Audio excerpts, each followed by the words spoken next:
చెప్పండి, మీకు సినిమా ఎలా అనిపించిందండి? సినిమా బాగా అనిపించింది అబ్బా. ఫస్ట్ టైం అంటే స్మగ్లింగ్ అనిపించింది. ఇక లాస్ట్కి వచ్చే కల్లా ఫ్యామిలీ ఎంటర్టైన్మెంట్కి వచ్చి ఫస్ట్ అయితే మొత్తం smuggling, first part second part ఏమనుకుంటే ఇంకా స్మగ్లింగ్ ఏమో ఉండదేమనుకున్నాను, కానీ లాస్ట్కి వచ్చి క్లైమాక్స్ వచ్చి ఫ్యామిలీ చేసింది. ఫైట్ లాస్ట్ ఫైట్ అయితే చూడాల్సింది. సీన్ కట్లా కూడా చూసినాం. లాస్ట్ ఫైట్ సీన్ అయితే అసలు కళ్ళు రెప్ప కొట్టా కూడా సినిమా చూసినాం. సో అదండి మ్యాటర్. ఇప్పుడే సినిమా చూసి వచ్చినాం. సో సినిమాలో ఏంది అని అంటే ఆడియన్స్ని కొంచెం డిసప్పాయింట్ చేసిన మ్యాటర్ ఏంది అంటే సినిమా మొత్తం లాస్ట్కి స్టోరీ మొత్తం ఒక ఫ్యామిలీ సెంటిమెంట్ అవ్వడం. ఎందుకంటే యాక్చువల్గా నాకు అనిపించింది సుకుమార్ గారు సినిమా స్టోరీ రాయడమే ఇట్లా రాసుకున్నట్టున్నారు ఆయన. సో ఆయన ఫ్యామిలీ వల్ల main character, main lead role family లేకపోవడం వల్ల అప్సెట్ అయ్యి బాధపడి ఆ బాధలో ఒక కింగ్ లాగా ఎదిగిపోయిన తర్వాత ఫ్యామిలీ కలిసింది అన్నట్టు రాసుకున్నట్టున్నాడు. బట్ ఆడియన్స్కి పుష్ప 1 ఎందుకు ఇష్టం? ఈ కాలు నాదే, నా కాలు మీద కాలు నేను వేసుకుంటేనే నీకేంది ప్రాబ్లం అనే దానిపైన స్టార్ట్ అయింది. అంటే వాళ్ళ ఓనర్ ఆ మాట అన్నందుకు ఆ బిజినెస్కే ఓనర్ అవుతాడు పుష్ప. అట్లా అంచెలుగా ఎదిగి అంత ప్లేస్కి వెళ్ళిపోతాడు కదా. సో ఆ జర్నీ, సో ఆ నథింగ్ నుంచి బిగ్గెస్ట్ కావడం అనేది జనాలకు బాగా నచ్చింది. పార్ట్ 2లో ఏమైంది?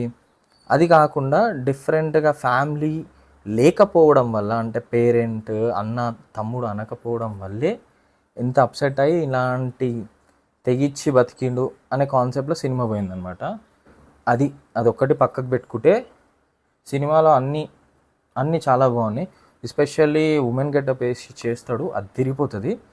నాకు పర్సనల్గా ఒక్కటి నచ్చలేదు అనను, సింక్ అవ్వలేదు అనిపించింది ఏంటి అంటే ఏదైతే సాంగ్ శారీ కట్టుకొని అల్లు అర్జున్ గారు చేస్తారో ఎక్సలెంట్ ఉంటుంది, ఎక్సలెంట్ యాక్టింగ్, అవార్డు ఇచ్చేయచ్చు దానికి.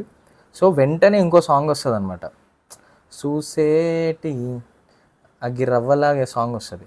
ఆ సాంగ్ అవ్వగానే ఈ సాంగ్ రావడం కొంచెం సింక్ అవ్వలేదు అనిపించింది నాకు. ఒకవేళ ఆ సాంగ్ తర్వాత ఈ సాంగ్ రాకపోయి ఉంటే ఖచ్చితంగా ఆ సాంగ్లో ఉన్న ఇంపాక్ట్ ఉండేదన్నమాట. ఒక సెంటిమెంట్, బాగా గట్టి సెంటిమెంట్లో చేశాడనమాట అల్లు అర్జున్. అది ఎందుకని నేను చెప్పాను, మీకు ఆ సస్పెన్స్ ఉండాలి సినిమా చూసేటప్పుడు, ఖచ్చితంగా ఉండాలి. సో నేను సినిమాలో మీకు ఏం రివీల్ చేయ, బట్ ఇది అని చెప్పి కొన్ని మాట్లాడతా. సో అది అయిపోయిన తర్వాత వెంటనే ఒక సాంగ్ వస్తుంది, ఈ సాంగ్. అది కొంచెం సెంటిమెంట్, వెంటనే ఒక రొమాంటిక్ వచ్చేసిన ఫీలింగ్లో కొంచెం సింక్ అవ్వలేదు అనిపించింది.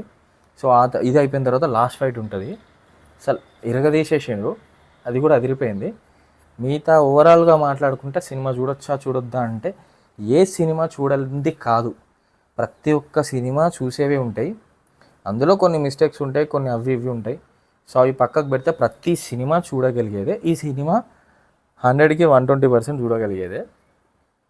సో అంత అయిపోయిన తర్వాత టికెట్కి వాల్యూ అంటే 1000 రూపాయల టికెట్స్ అంటే నాకు పర్సనల్గా ఐ డోంట్ లైక్ దట్. అంటే అన్ని 1000-2000 పెట్టి టికెట్ సినిమా చూసే అంత అంటే నాకు ఓవర్ రేటెడ్ అనిపిస్తుంది. ఈ సినిమా అని కాదు, అది పక్కకు పెడితే 300-400 ఆ రేంజ్లో సినిమా పెట్టి చూడొచ్చా అంటే ఖచ్చితంగా చూడొచ్చు.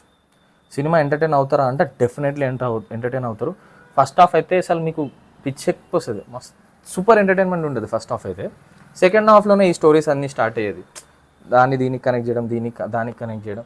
అండ్ ఇంకొక సీక్రెట్ అనలేను, ఆల్రెడీ మీకు తెలిసిపోయి ఉంటుంది, అక్కడిక్కడ వీడియోలో కనిపించే ఉంటుంది. సినిమా అయిపోయిందా అంటే ఇంకా అయిపోలేదు, సినిమాలో పార్ట్ 3 ఉందంట. ఇది మీకు ఆల్రెడీ చెప్పే ఉంటారు, కొంతమంది తెలిసే ఉంటుంది. సో ఫైనల్గా సినిమాలో అయితే పార్ట్ 3 ఉంది అని ఫిక్స్ చేసేసారు. నాకు బెస్ట్, మీరు నన్ను అడిగితే ఏది నీకు బాగా నచ్చింది సినిమాలో అంటే నాకు నచ్చిన సీన్ రామేశ్వరం నుంచి శ్రీలంకకు పోయే సీన్ ఉంటుంది. షిప్స్లలో పోతూ ఉంటారు, నాకు ఆ షిప్స్ చేజింగ్, ఆ షిప్స్ వెళ్ళడం సూపర్ అనిపించింది, నాకు చాలా బాగా నచ్చింది. తీయడం కూడా బాగా చేసారు, నాకు అది బాగా నచ్చింది. దాని తర్వాత సేమ్ అట్లనే ఈ లాస్ట్ ఫైట్ ఉంటుంది. సో చిన్న హింట్ ఇస్తాం మీకు, అల్లు అర్జున్ ఒక సీన్లో ఆయన శారీ కట్టుకొని చేస్తాడు, అది మీరందరం మనం ట్రైలర్లో చూసేసినాం. లాస్ట్లో వేరే సిచ్యువేషన్ వల్ల శారీ కట్టుకొని వేరే వాళ్ళని కొట్టాల్సి వస్తుంది, అది మాత్రం అదిరిపోతుంది. అది మిస్ కాకండి, అది బాగుంటుంది. ఆ ఒక్క సీన్ కోసం సినిమాకి పోవచ్చు, ఆ ఒక్క సీన్ థియేటర్లోనే చూడాలి. సో అదండి రివ్యూ. అయితే ఇది రివ్యూ, జెన్యూన్ రివ్యూ. అండ్ నన్ను ఎవరు ఇన్ఫ్లుయెన్స్ చేసిండ్రు అదని కాదు, ఉన్నది చెప్పాలని అంతే. ఇంకోటి, ప్రతి సినిమా చూడాల్సిందే, ప్రతి సినిమాకి ఎంతో కష్టం ఉంటుంది, ఖచ్చితంగా చూడండి సినిమా, చూడొద్దని అస్సలు చెప్పను. సేమ్ మీరు ఫ్యాన్స్ అయితే మీకు ఎంత డబ్బులు పెట్టుకున్నా మీకు ప్రాబ్లం ఉండదు, మీరు ఎంత డబ్బులు పెట్టుకునైనా పోండి. మీరు అగర్సే మీరు ఫ్యాన్స్ కాకపోతే రేట్స్ తగ్గిన తర్వాత అయినా డెఫినెట్లీ సినిమా చూడదగిందే. అస్సలు సినిమా చూస్తే రిగ్రెట్ ఫీల్ గారు, ఖచ్చితంగా ఎంటర్టైన్మెంట్గానే ఫీల్ అవుతారు. అండ్ కొన్ని సీన్ల ఘోరంగా నవ్వుతారు, అది కన్ఫర్మ్. అండ్ సినిమాలో అట్లా నవ్వడం వల్లనే కొన్ని సీరియస్ క్యారెక్టర్స్ కామెడీ అయిపోయినాయి. ఫర్ ఎగ్జాంపుల్ షికావత్ సార్ మొత్తం కామెడీ అయిపోతారు ఈ పార్ట్ 2లో. సో అదంతా పక్కన పెడితే సినిమా డెఫినెట్గా చూడండి. మీరు కూడా చూసొచ్చి రివ్యూ చెప్పండి.